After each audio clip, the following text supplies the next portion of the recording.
Due to the graphic nature of this program, viewer discretion is advised.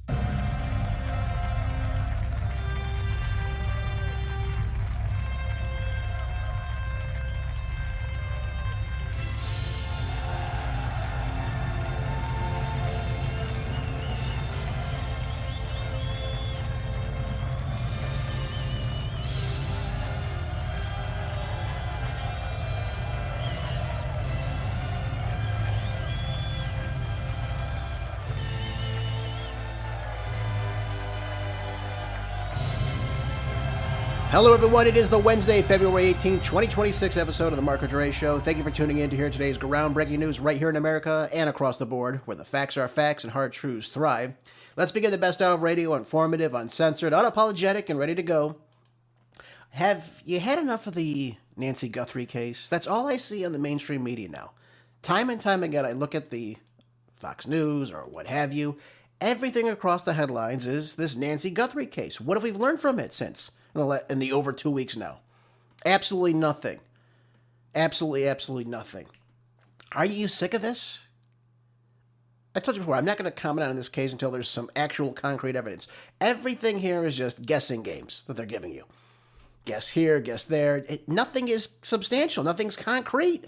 How could they just have it all across the headlines nonstop ad nauseum? It makes me sick to my stomach that they're not going over real news. And that's what they should be doing every single day. That's why you listen to my show, though, of course. I give you the relevant, groundbreaking news that no one else is talking to you about. So let's jump into it, shall we? Let's take a look at what's taking place, obviously, in the Middle East. We had our talks yesterday in Geneva. And I'm sad to say that the talks between the U.S. and Iran reportedly are not moving forward as we would have hoped. We, of course, would like diplomacy. Now the big question is war in the near future? I've told you this before. Yes, of course it is. This isn't diplomacy. This was an ultimatum between Iran and the United States. A negotiation, a talk, is something obviously both sides come together. One side says what they believe, the other side says what they want, and then, of course, they make concessions, and you make a peace treaty, and that's how it works. This was never the case with Iran. We gave them an ultimatum. We said, listen, X, Y, and Z are what we want. If you don't give it to us, we're going to go to war and look at all our nice, wonderful ships in the Mediterranean, inside the Arabian Sea. This is us, flexing on you right now. So either you do what we say or it's all out war. And Iran says, hey, give us your best shot now. This is where we are in these talks. So there was no diplomacy from the start. It was simply an ultimatum. Iran made it very clear, listen, we'll talk with you on the nuclear aspect of it, but we're not giving up our ballistic missiles. We're not going to just do away with any type of negotiations between our allies and proxies in the region. And as a result of that, now this is where we are. So it seems like things are falling apart because, again, Israel's not bending the knee as we would think. And inside Israel, they're convinced that the president wants an attack, obviously because Israel wants an attack. And they're going to back President Trump 100%. This is absolutely going according to plan. This is what's taking place. So what we're seeing now is the negotiations have so-called failed, as we would expect. So now the United States is going to say, okay, we gave them many opportunities. We had several talks with them. We sent in our wonderful, highly esteemed advisors, Kushner and Witkoff. We'll talk about what's falling apart with Russia very soon as well. And then, of course, you get some, charged exchange between a senior Iranian advisor saying the United States is finished, and that's the go-to that we have to go on and attack now. Go ahead and attack a country that's never provoked us in any single way. A country that poses us zero national security risk to anyone in the sight of the United States. But this is what they want. This is the go-to to get us into the war. This is the false flag, if you will. And it's playing out right in front of everybody's eyes right now. When this is going to happen, I have no idea. I wouldn't have any clue. It could happen this afternoon. It could happen 2 months from now. It could happen this summer. But I will say this is going to be detrimental on many aspects because, as I've said before, this will be a regional war. It will not just stay isolated between the United States and Iran. Israel will get involved on our side. And you're going to see other nations in the region. You'll see, for example, the Houthi rebels inside Yemen. They will come to Iran's defense. So will Iraq. You also may even see some support coming out of China and Russia. That's not going to be good. That is not going to be very good if those two countries get involved in this. Supply arms, God knows what else they would give them. This could be detrimental. Obviously, the loss of life will be very great. It puts tens of thousands of our own military men inside our military bases all across the Middle East at great risk. And of course, if we do decide to put boots on the ground, which would be necessary for the regime change, which again is the ultimate goal, it has nothing to do with their nuclear development program, because we obliterated it, remember? So-called we obliterated it. We attacked Fordow, Esfahan. Everything was supposed to be obliterated, right? So why are we back there less than a year later saying we've got to blow up their nuclear facility? We've got to stop them. Why do they need to do away with all their ballistic missiles? I thought they didn't even touch Israel. I thought Israel was the victor of all that. Well, the truth of the reality was, of course, there was grave damage inside Israel. You'll remember that they were arresting people inside Israel that were posting what was taking place on social media. No. This is what I'm saying to you. The whole thing is just out of whack.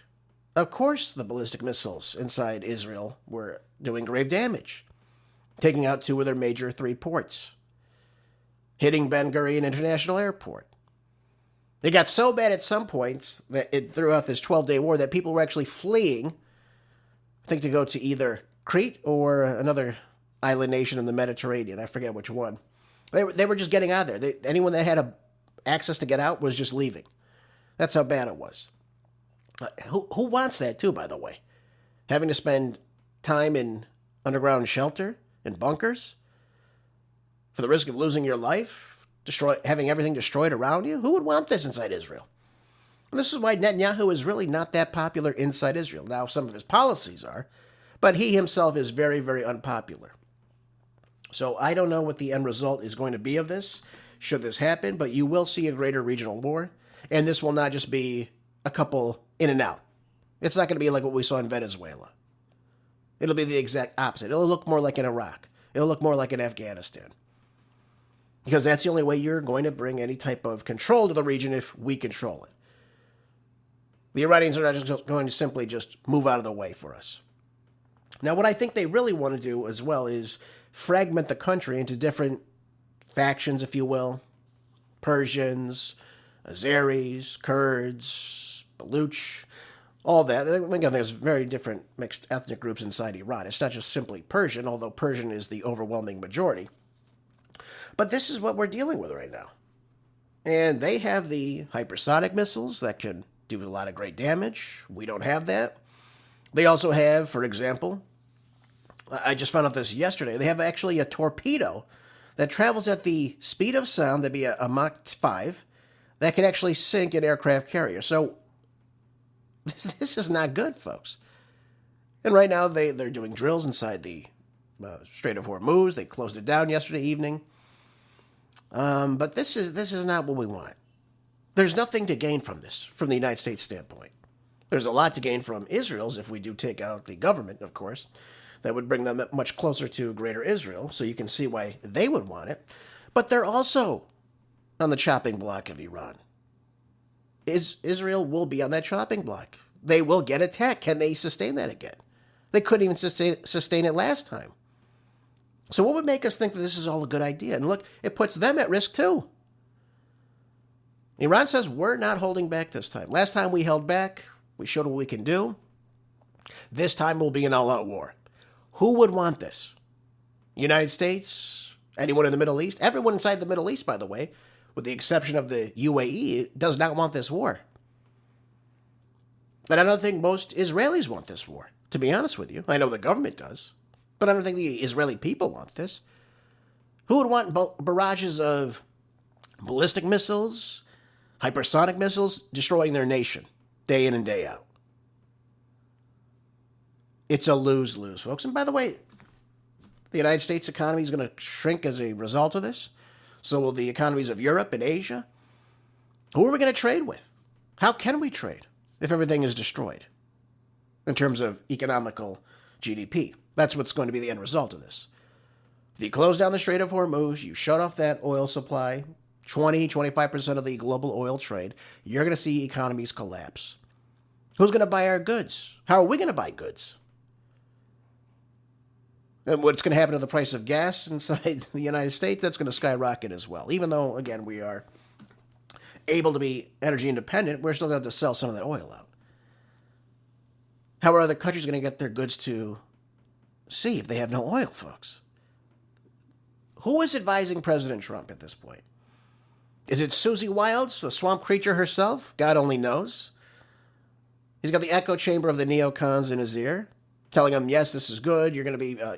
they're comparing him to Reagan, FDR, something great like that. I don't think FDR is that great, personally, but this is what they're telling him. They said the same thing to Joe Biden. This is your FDR moment, Joe. Go for it, Joe. And look what he did. Nothing. Just destroyed the country from inside out. So this is very troubling to me, as I'm sure it's troubling to you. Again, we're getting things out of Iran as well, suggesting that America is already drowning in frustration and global humiliation. The United States is finished. So this rhetoric is just ramping things up. This is all just ramping things up, obviously. I don't know if a senior IRGC, advisor like this, Mohammed Naghani, who's declaring all this, speaks for the entirety of the government. I don't know. This would be like a Lindsey Graham, for example, speaking on behalf of President Trump or the administration. Again, I think it falls on deaf ears. But here's some things we got to understand here. We also have Iraq's resistance forces that are, again, they have underground missile bases as well. You got the Houthi rebels that will get involved. They have ballistic missiles. They have anti-ship missiles, anti-tank missiles, surface-to-air missiles. This could be very, very devastating. And I don't think we have a chance of winning this. We couldn't even defeat the Houthi rebels. We couldn't even defeat them last year with $1 billion worth of missiles. So how are we going to defeat Iran? A nation that is 93 million deep. It's got mountainous terrain. It'd be very difficult to get into some of these locations, certainly. This is not going to end the way that people think it's going to. This is not just going to be an in and out. This is not going to be another 12-day war and then it's over. Again, because it ended on both Iran and U.S. terms, of course. That was just obviously a show. But this is what we're dealing with. It's no longer, hey, you'll bomb an empty building, we'll bomb an empty building. This is going to be an all-out war. And they've said time and time again, if you attack us on our soil, if you threaten our sovereignty, we will respond in kind. And we will not hold back this time. So I don't think this is, again, beneficial to Trump, especially in terms of what's taking place in the midterms this year. He's already sinking in the polls right now. An all-out war in the region would just be everything antithetical to everything he's ran on. He ran on getting us out of the forever wars, not putting us in them. And this is exactly what we're seeing right now. So I ask you, who is advising the president? Where is any sanity? Besides Tulsi Gabbard, perhaps. Besides maybe some people in the Joint Chiefs of Staff in the Pentagon. I don't know. Everyone else is just so excited about this. Just like the lame Senator Lindsey Graham himself. Look at this. This is out of World Israel News. Again, this is someone in Trump's ear. Visited Israel on Monday, meeting with Israeli Prime Minister Benjamin Netanyahu in Jerusalem. Of course, because he's bought and paid for. He's a member of AIPAC. This is who he is. This is who most of them are, by the way, inside Congress, Democrat and Republican alike. It's not just a Republican thing. This is on both sides of the aisle. I think it's 98% have some connection to AIPAC, get money from AIPAC. It's ridiculous. This is who's running our foreign policy right now. And this is what Lindsey Graham is suggesting here. It says, my presence here today is to reassure the Israeli people there is no light or gaps between President Trump and Bibi about what to do and how to do it. Well, there you go. Netanyahu comes last week, was it? Talks to President Trump. Now all of a sudden, now it's on. Now we're sending more aircraft carriers to the region. Now we've got the USS Gerald Ford heading into the Mediterranean. They're supposed to come back and obviously have time for obviously the crew to have somewhat of a break. Obviously, fix up the ship and what have you is what should be done. It just left the Caribbean because it was obviously in part of that blockade for Venezuela. They're supposed to return. They're supposed to have some sort of relaxation period. No. They're sending it right out there. Right out the Mediterranean, and of course, then it would go down into the region, through the Suez Canal and what have you. This is no good, folks. This is no good at all. We are at the precipice of a great war that could turn into a greater regional war, which could turn into, might I say, a World War III type situation. Now, again, I'm praying that it doesn't happen, but everything we're seeing as time goes on, everything is escalating, little by little. The rhetoric on both sides is getting much more intense. You've got Iran now doing drills. All this is getting much, much more intense, and frankly, I don't think there's any way out of it. I don't think diplomacy is going to work, because we never gave diplomacy a chance. There was no diplomacy. Look at this jerk, Lindsey Graham. There are two lines in the water right now. One is the diplomatic line, trying to find a way to end this regime diplomatically. How are you going to do that, you jerk? They're not just going to step aside because you say to. Look at this. That would advance our national interest. Yes, his national security interest is we don't want you there. We want a government that's going to work with Israel. The Iranian government's not going to do that. That's why they want Pahlavi. Pahlavi's been in Israel. He's kissed the wall. You've seen it, all of you that pay attention. The Shah's son. Oh, he's going to come back and everything's going to be great again. This is the family that had the Savak, the secret police that would surveil you, kidnap you, torture you, kill you. This is what they want back in there? Now, I'm sure there were certain freedoms that were there that are coming back to Iran right now. Again, Iran is for any intents and purposes, it's a democracy. Now, I'm not saying it's a perfect country. I'm not saying there aren't oppression or grievances amongst the people. But this idea we're being sold that, there's simply no democracy, the people have no say, is obviously ridiculous. But here's Lindsey Graham. I'm going to play Lindsey Graham quick. I'm sorry that you have to hear his disgraceful voice. But listen to what he has to say about the United States interjecting in the region. Again, it's beyond me that we have a U.S. senator talking so gleefully about entering this war and causing grave harm to American soldiers. Take a listen. To those who may participate in this endeavor, God bless you. God keep you safe if that day does come. Could our soldiers be hit in the region? Absolutely, they could. Can Iran respond if we have an all-out attack? Absolutely, they can. I think the risk associated with that is far less than the risk associated with blinking and pulling the plug and not helping the people as you promised.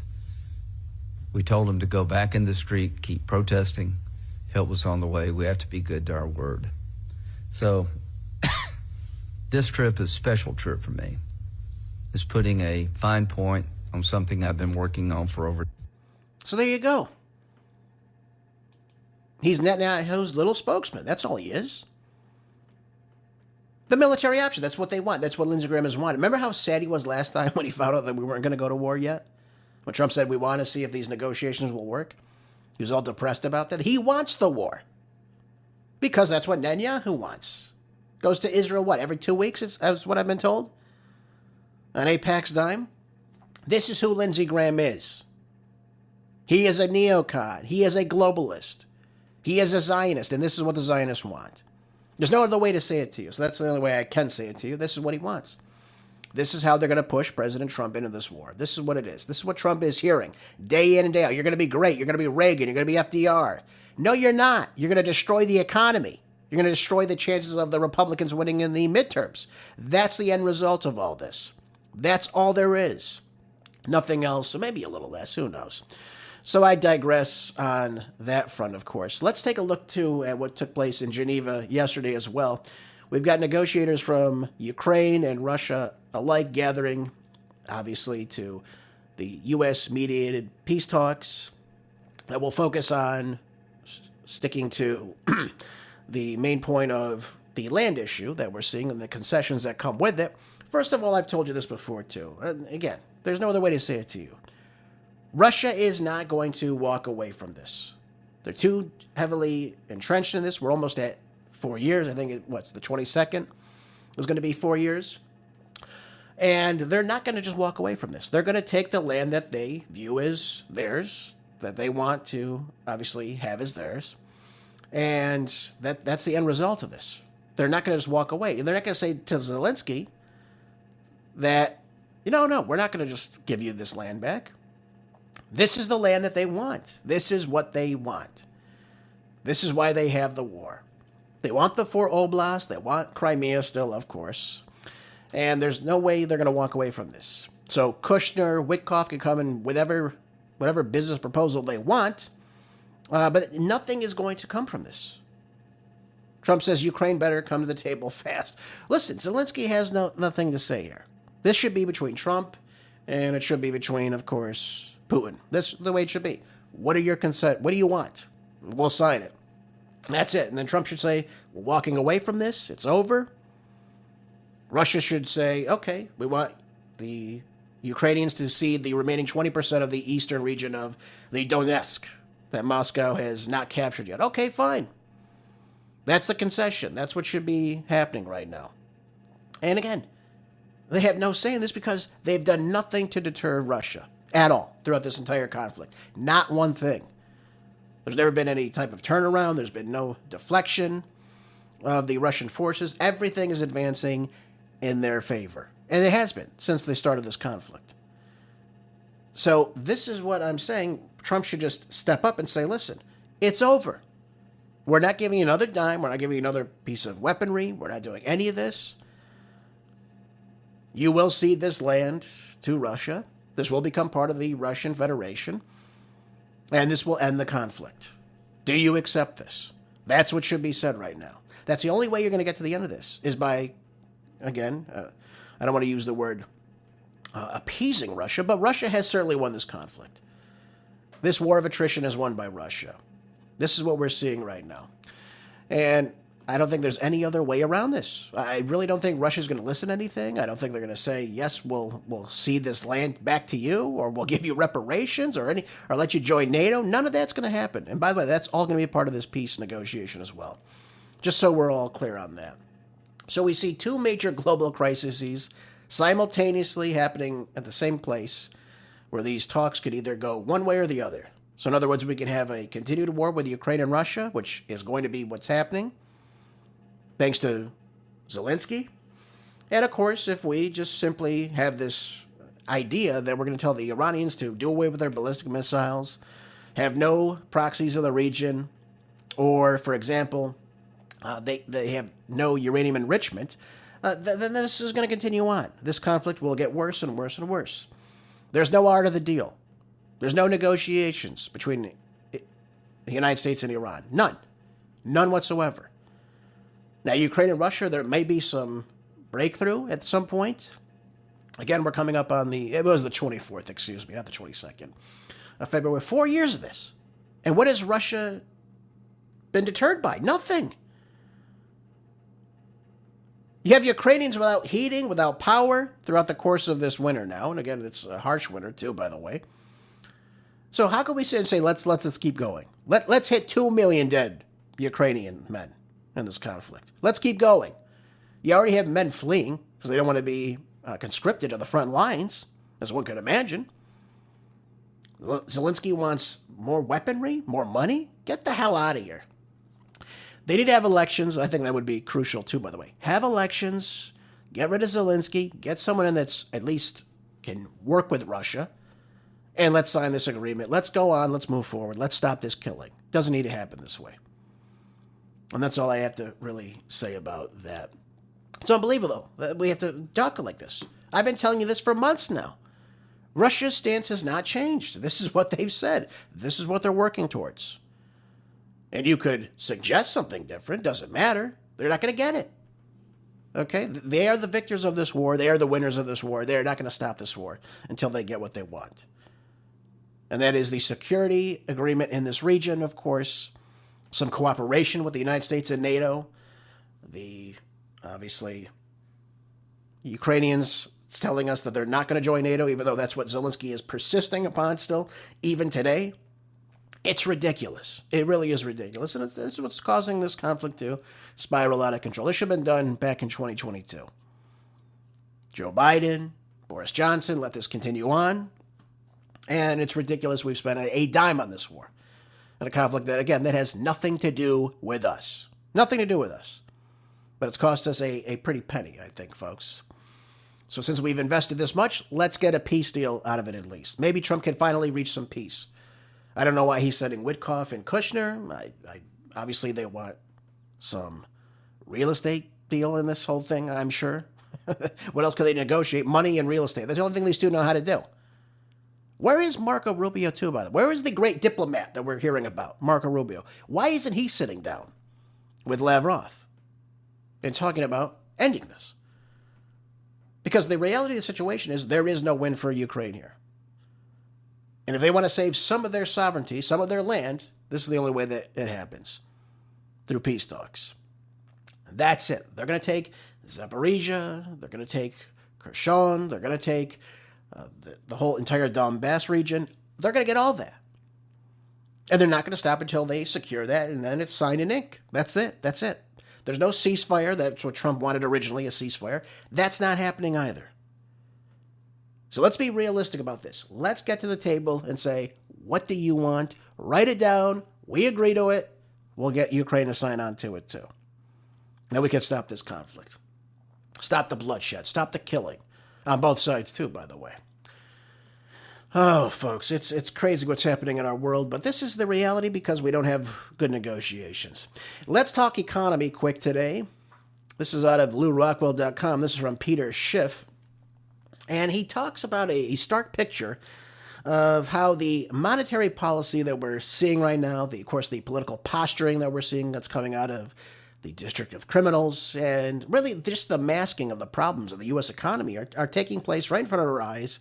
Few people are talking about it. I give it to you every week during our weekly economic report. But there's a big thing that just came to my attention yesterday when I was reading this article. And it was the retraction of actual job growth from several years ago. So it wasn't even just recent job growth. This was job growth that obviously we said these jobs were created, and it comes to find out they never were. This is how disgusting our government is, and obviously the Bureau of Labor Statistics has a part to play in all this. You can't make this stuff up. You really can't. But nonetheless, this is where we are. Again, this all ties into the process of de-dollarization, has to do with the status of the economy right now. All these things are a factor in the Trump policies right now. And remember, we were told how great these policies were. We were told everything was great. This was the golden age. America's back. It's so much better than under Biden. I don't know, folks. I don't think much has changed in terms of the economy. Obviously, of course, we can look at things like energy prices that have gone down, things in that arena. But overall, the economy is not going as we thought it would. Take a listen to what he has to say, though, about the current job market and, of course, the redactions that had taken place going all the way back to 2019. Now, what people are overlooking, of course, is the far more significant downward revisions that were made today, announced for prior years, not just months, but years of data was revised yet again. It's not like they haven't had revisions before. So the total number of revisions was about 2.5 million jobs. Going back to 2019, the government now basically erased those jobs. Never mind, they were never created. We reported that these jobs were created, but now 2.5 jobs that we claimed were there never actually existed. So this is troubling, as one can imagine. I think we all can agree on this. Based on these revisions, and we can look at 2024, 2025 now. Let's take those two for another example. Okay, so we know we lost about 2 million jobs that were I guess never even created, but again, the rhetoric sounds good. So what does the market do? It reacts to this. We've created 2 million jobs. That sounds good, right? You want to invest? You think a certain sector is doing very well? I've talked to you about this before with the investment Trump's had. But let's just look at the recent revisions. Okay, let's think about this, for example. Let's say 2024, under the last fiscal year of Biden, and 2025, we saw 800,000 jobs lost in 2024. We had 1.1 million jobs lost last year, respectively. None of the monthly job growth figures surpassed the number of jobs lost. So we had zero job growth, if you really think about it. That doesn't mean somebody got a job at that time, but as far as overall job growth, we didn't gain jobs from what we lost. That's what I'm trying to say to you. So if we average, for example, the job losses in 2025, that would have been 90,000 jobs a month were no longer there. And if we take the job growth, it was only about 15,000 jobs a month. That's not very high. So we still have 75,000 less jobs than, of course, what we gained at the end of the month. So that's really the job report. We lost 75,000 jobs on average in each month in year of 2025. That's what we saw. Yet we were told America's back. We were told all this great stuff about this. So you see that the Bureau of Labor Statistics, it misleads the markets. And we have to remember, the rhetoric does count. And that's why we heard about the job growth. We've been told inflation is cooling. It's really not, of course, if you really look at it. And, of course, we're told about how great the $18 to $22 trillion investments in America were, yet with nothing to show for it. Again, folks, I went and looked I think it was last week or the week before. I went and looked. I said, where is the job growth from this massive investment of capital in the United States from foreign countries? There's not one thing I can point to. There's not one article I can look at. There's nothing I can look at that suggests any of that money has been invested yet. And even then, I told you, even if these countries were to make that commitment, whether it be South Korea, whether it be Saudi Arabia, it doesn't matter who it is, it's going to take place over several, possibly even decades, that these investments would actually get going. It wasn't just saying 22 trillion is just going to pop in the United States economy in just 1 year. That's not going to happen at all. And as a result of that, we continue to see that. As far as nothing being done. So again, this is going to take time if the investments even do happen. But it sounds good, doesn't it? You're happy about this. I was. I said, wow, 18 trillion, 22 trillion, those numbers are great. That's fantastic. That's going to build our struggling manufacturing sector in this country. And we did see factories grow a little bit in 2025, which again is a positive thing. But we didn't see any of that 18 or 22 trillion dollars. So that's what I'm trying to get at here. So the idea that the economy is back, the idea that the economy is booming. I mean, again, $18 trillion, you're going to see massive GDP growth. You're not going to have just 4.3%. You're going to have massive GDP growth. We simply did not see that, by the way. So let's move on, though. What else does he talk about in this article that's very, very crucial? Well, he talks about the tariff policies. And he talks about the real money flows, it telling a much different story. So what he says next is, he says money is coming out of the United States. It's not going into the United States. And the world is in the process, as he's been saying, of de-dollarizing. Just look at BRICS, walking back on its relationships. So the U.S. is going to be less important in global trade, not more important, because the dollar is going to lose a lot of its considerable percentage, of course, in its value as a result of it, and we lose influence when that happens. So, what is he saying here, for example? Well, he's saying you got less imports, for example, from China coming in the United States. What does that mean? We had less imports coming in from China last year because of the massive tariffs that Trump was putting on, taking off, and what have you. So those products didn't just sit inside China. They went somewhere else. Someone else bought them. Someone else with the capital could buy them that we weren't purchasing here in the United States, even though we do get an abundance of our goods coming out of China. So they're going elsewhere. Well, if they're trading in BRICS, they're not going to be trading in dollars. So you have less demand for the dollar, and then as a result of that, you have a weaker dollar. Less dollars being used. Again, look at what BRICS is doing now. They're 43 to 44% of the overall global GDP. That's a lot. There's less demand for the dollar. And at some point, that dollar collapses. That's all a part of the de-dollarization that we're seeing right now. This is the plan of these countries, by the way. Okay, so we have Brazil, we have Russia, you have Iran, of course, India, China, South Africa, Brazil, all these countries. All these countries. And all the other member states, I guess you want to call them that. Those are the major ones. But those member states, they're all trading in different currencies. They're not using the dollar. That's why Trump wants to make all these deals with Milei in Argentina.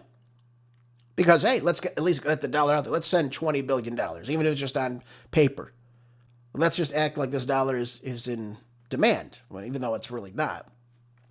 So we need to do a lot with our trade, and I think the tariffs undercut a lot of that process. We're told how great the tariffs are. Well, it's causing the CPI to increase in this country. That's the end result of this. We need to get prices down, not up. Never forget that tariffs are a tax. Tariffs are a tax on you, the consumer. Because of the producer or, for example, the manufacturer or whoever's selling it to you in the retail, they can only hold on to that increase in the tariff for so long. They have to actually do something with it, and they've got to pass that cost on to you. So when they say, hey, we've taken in billions of dollars in the tariffs, well, they may have. But that comes at the cost of you when you go to purchase those goods. So let's all be aware of that. One more thing I'm going to say about this, though, that I do want to specify, something he talked about in his show. This is Peter Schiff again. He did say we need supply in this country. And what have I been telling you now for God knows how long? I said, yes, we need to start creating the supply, not just the demand. We have a great demand in this country. We consume a lot of goods. But that dollar being the world reserve currency has allowed that to happen. We need to start manufacturing again. Thanks to Billy Clinton, thanks to, of course, NAFTA and other awful trade deals in the mid-1990s, we outsourced a lot of those good-paying jobs. Inviting China into the World Trade Organization in 2001 was a big blow to that. And again, if you look at China's GDP from 1970 to 2000, it's flatlined. It's nothing. It's not even there. You look at the investments in China moving forward after 2001, you're seeing massive growth inside China. You're seeing lots of development inside. They're investing in themselves. So we've got to get back on the path of getting supply, working with the raw materials, producing and exporting, becoming one of the world's greatest exporters again, not the world's greatest importer. And again, if you produce nothing, you have more scarcity inside the United States, and then you have more poverty. And what have we seen since 2000? Have we seen more prosperity or more poverty in the United States since 2001?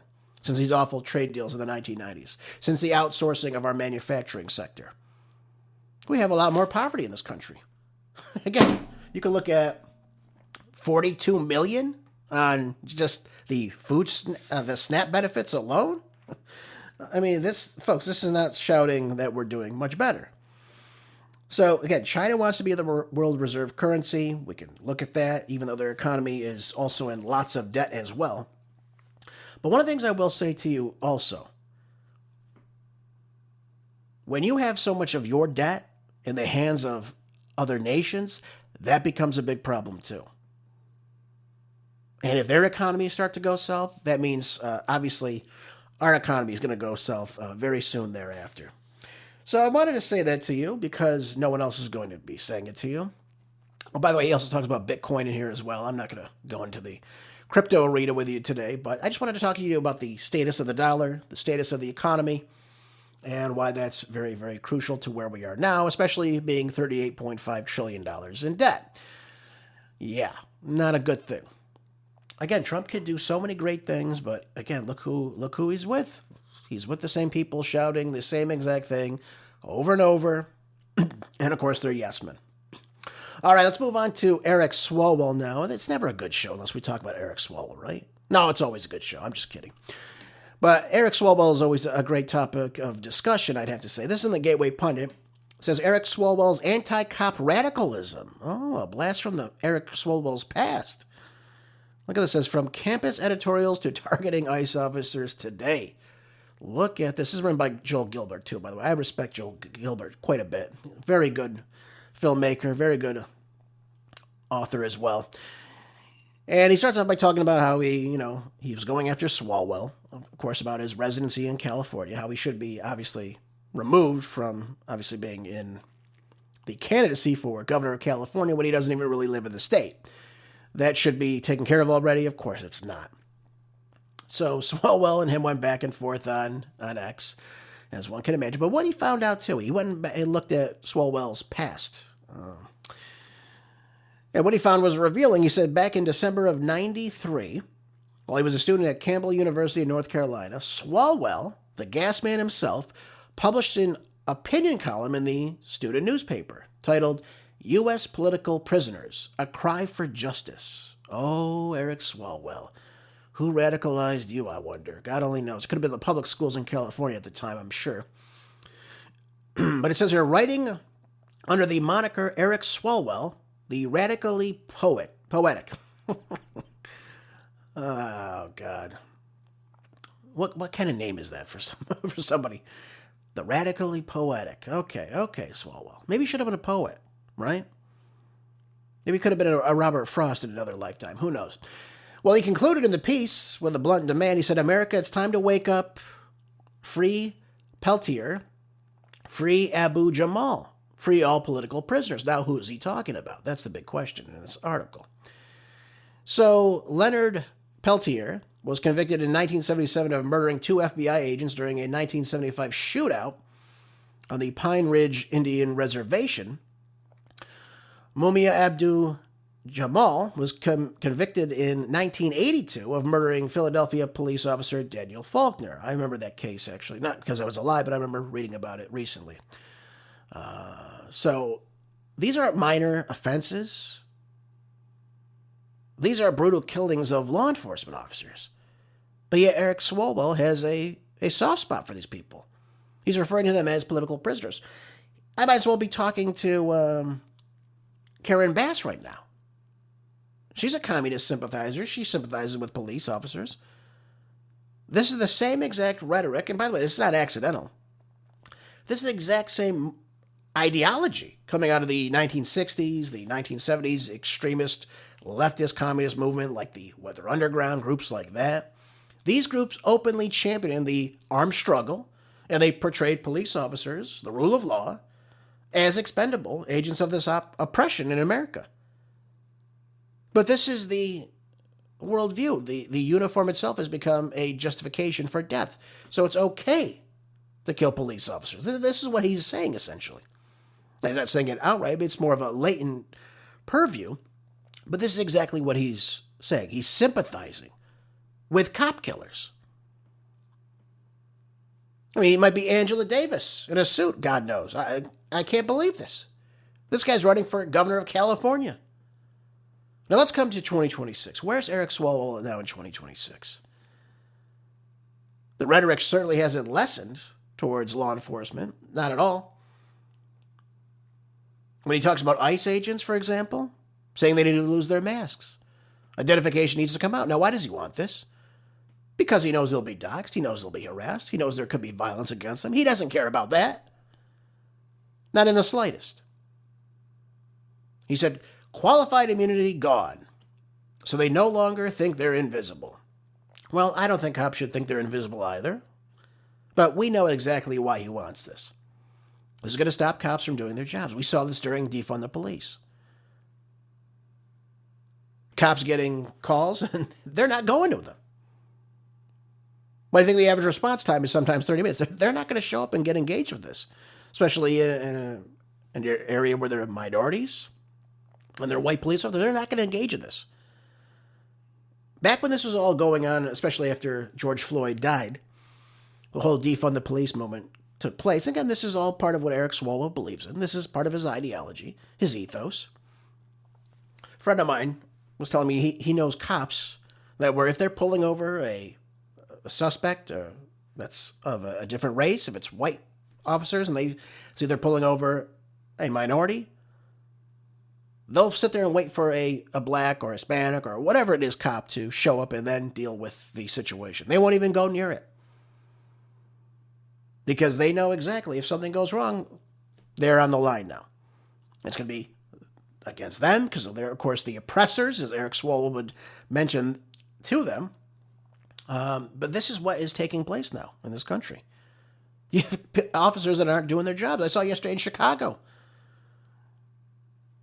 They're hitting a black man, and these guys just come and start fighting with the cops. They're punching them. And the cops just back up, back up. How do you have law and order when you're kowtowing to the criminal aspects of society? When you give a lawful command and somebody steps past that line and it starts to accost you further and you don't do anything but step back, that tells them they own the streets. They're good to go. They'll do whatever they want. They'll punch you. They'll attack you.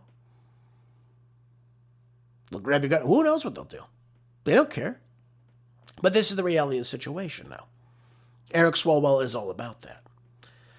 Now, he's also publicly suggested stripping ICE officers of their driver's license and qualified immunity if he becomes governor of California. By the way, he's also talked about them losing their jobs or any ability to have a job in the state of California.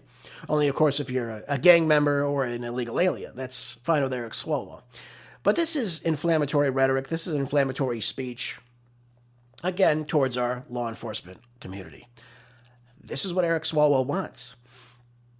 He wants a California that is lawless. Has he ever spoken up for Prop 36, my California listeners? Never. Never to restore law and order. Never. Ever. Because he doesn't believe in that. By the way, it's funny too. He says here in this article, Joel Gilbert, he was asked, this is asking Swalwell at a Santa Monica town hall, when asked what influenced him to choose politics as a Democrat, Swalwell responded that it was probably to antagonize my parents, who I guess both his parents are Republicans. God knows how they produced him. God only knows. But this antagonism, it has a broader hostility towards the profession that his father, who was a cop, represented. So I don't know, maybe Swalwell has some issue with his father. I don't know. I'm not a psychologist. But this anti-law enforcement policy is not beneficial for anybody. When a lawyer can be for lawlessness, lack of justice, except for when he sees fit, he gets to pick and choose. His demand for free Peltier, free Abu Jamal, to current day, this is exactly who Eric Swalwell always has been. He is lawless, he is a liar, and he shouldn't even be leading the state of California. God knows how he could be one of the top Democratic candidates at this time. And by the way, it will only get worse if Eric Swalwell does become governor. You think Gavin Newsom's bad? He will be 10 times worse than Gavin Newsom, folks. Just so you're clear. So if you like what's happening in California now, the lawlessness, the lack of jobs, opportunity, the mass exodus that's taking place, vote for Eric Swalwell. You'll get exactly that and much, much more. This idiot probably couldn't even run a lemonade stand on a street corner if someone did it for him. That's how bad Eric Swalwell is. No worldview of anything that is beneficial to leading the state of California. Nothing. All ideologues. But that's what Gavin Newsom is, too. I guess you can say at least Gavin Newsom, even though he got all his money from the Getty family, at least he's ran some things. Of course, his business run well, and of course, everyone else's sucks. That's part of the plan, though. Let's juxtapose back over to New York City, though. Let's take a look at the state of New York City. And it's not going well. You're seeing New York losing jobs now to Texas, and this Mamdani push for taxation now is only going to worsen the exodus out of New York City. But look at this. This is an interesting article in the New York Post. It says, New York is now losing thousands of jobs to pro-business Texas. And Mayor Zoran Mamdani is now pushing to raise corporate income taxes. That would only accelerate this exodus. So you look at California, you see the mass exodus. That's undisputable. You look at New York, same thing. Illinois, same thing. New Jersey, same thing. What do all of them have in common? Democratic leadership. Now, there was this report issued for the Partnership for the City of New York, and it includes that the Lone Star State's low-tax, pro-growth policies are successfully now being recruiting various corporations and, of course, diverting jobs from Wall Street firms fed up with Gotham's high tax and, of course, business hostile policies. New York already ranked last nationally for tax competitiveness and is consistently ranked among the bottom states for starting a small business and for small business growth. California is that way too, by the way. I think California, though, is number one for sure. It doesn't rank towards the bottom. It is the worst state to run a small business or have the positive business climate. That is California. New York is just right behind that. It's just as insane. So now here's what Mamdani is doing. Because he has this communistic outlook, and of course he's going to sink the city of New York, the greatest financial sector in the country, by the way, he's now proposing increasing New York's corporate tax rate from 7.25% to 11.5%. Why is he doing this, you ask? Well, because he wants to have some money for his socialistic programs. The free bus rides, the freezing of the rents, the free grocery stores, all the other freebies that he's offering you, which is ridiculous too, by the way. But New York City's top combined marginal corporate income tax rate, which includes other levies such as the MTA corporate surcharge, would rise from 17.44% to 22.48% if Governor Kathy Hochul would be insane enough, and along with the legislature, to approve this tax hike. Now, she's come out against this. She's in an election year, so maybe that will stave this off for some time until she gets reelected. I'm sure she will. It's a very blue state, thanks to New York City. But Texas, on the other hand, has no corporate or state income tax and only imposes a modest 0.75% franchise tax. So you see that the Empire State is looking at the Lone Star State and saying, this is more business friendly, this model is more business friendly, it's better for my business interest, let me go there. Let me go someplace where I can be free to do what I want. That's the American dream, the freedom to do what you want. Now, not everything you want, but to run your business as you see fit. That's why you're seeing this mass exodus out of New York. And again, they're going to places like Florida as well. Other free states that, again, have zero state income tax too, because why would you want to siphon off just, these high percentages because your business does well? It doesn't make much of any sense. So, one of the policies I was looking at too in another article says that he wants to tax the wealthy so we can now meet this $127 billion, which is up $11 billion from last year, budget.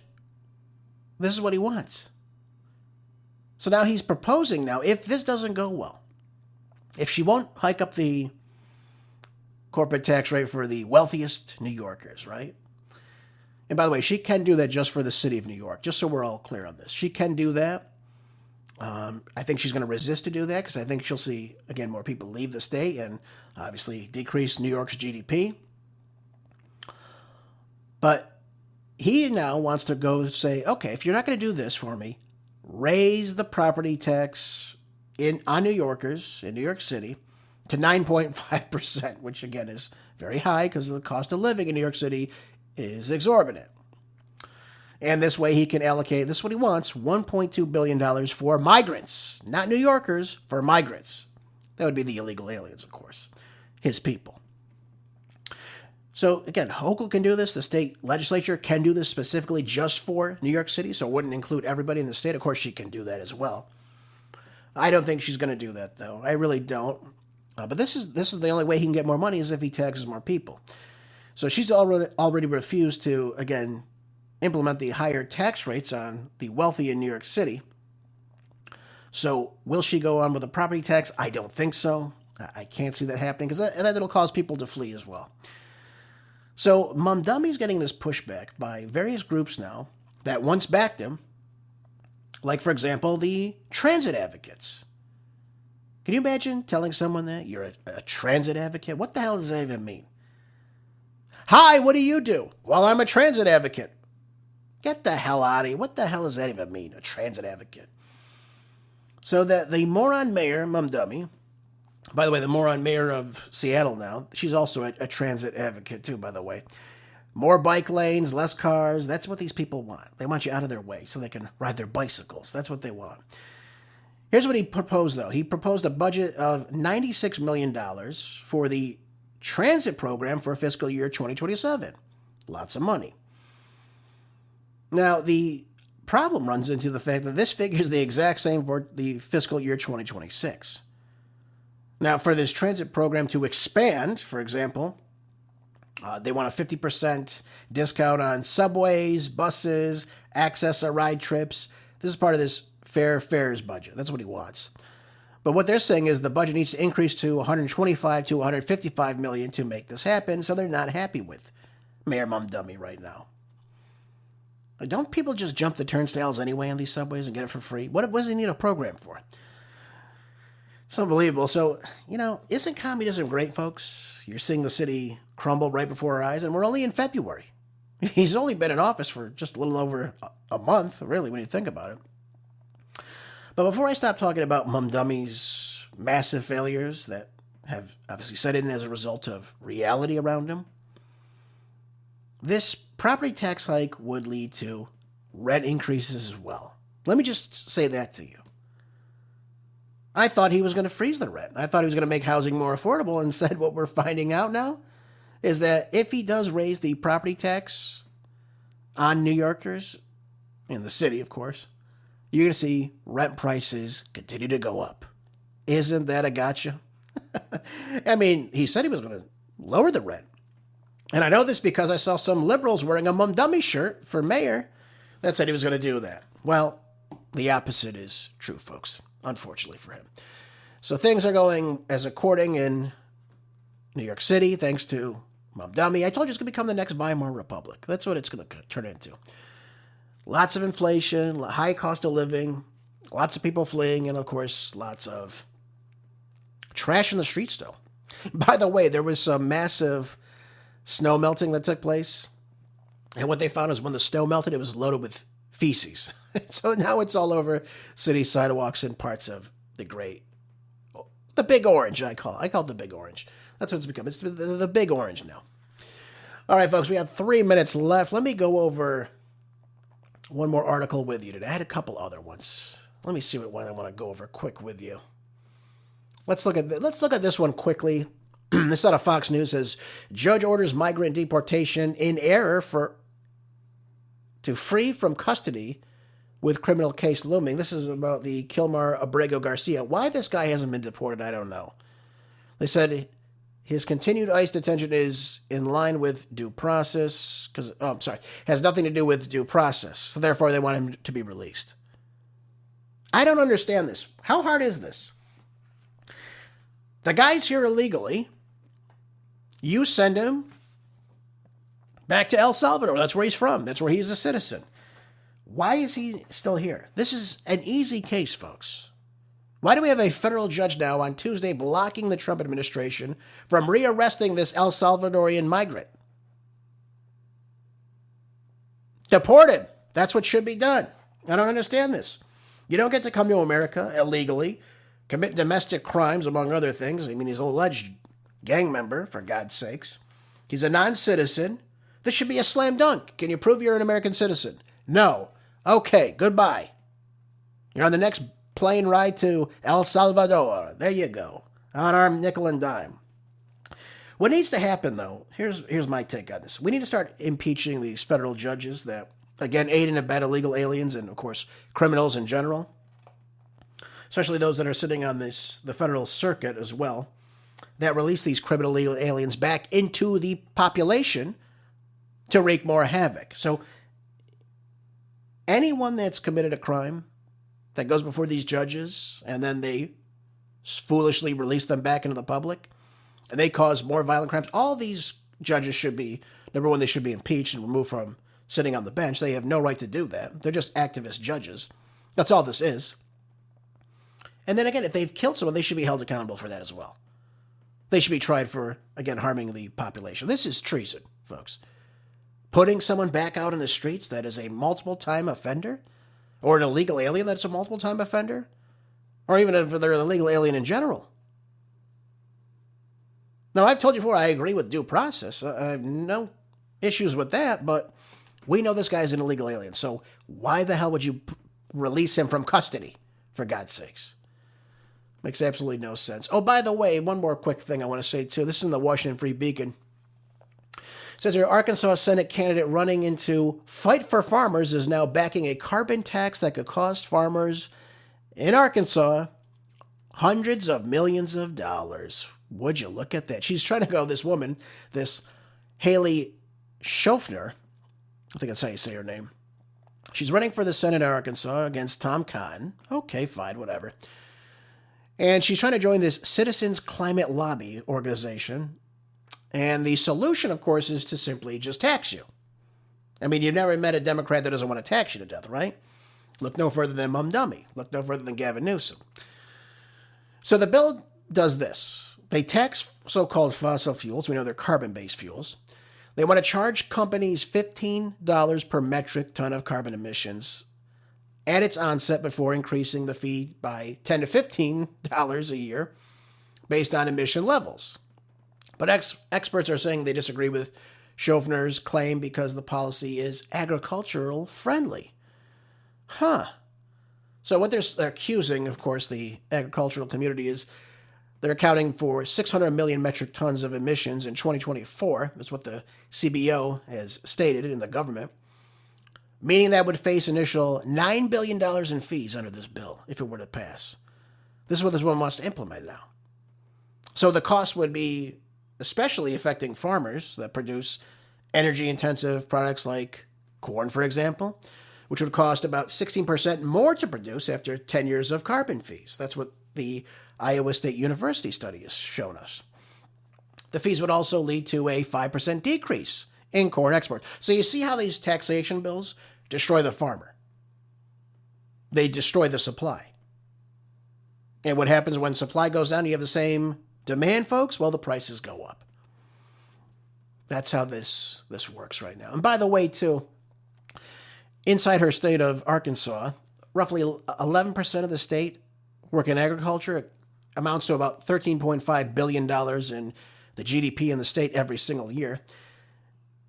And by the way, 97% of those farmers inside Arkansas, they're family-owned farms. They're small farms. They're not these giant corporation factory farms that you see today in many parts of the country.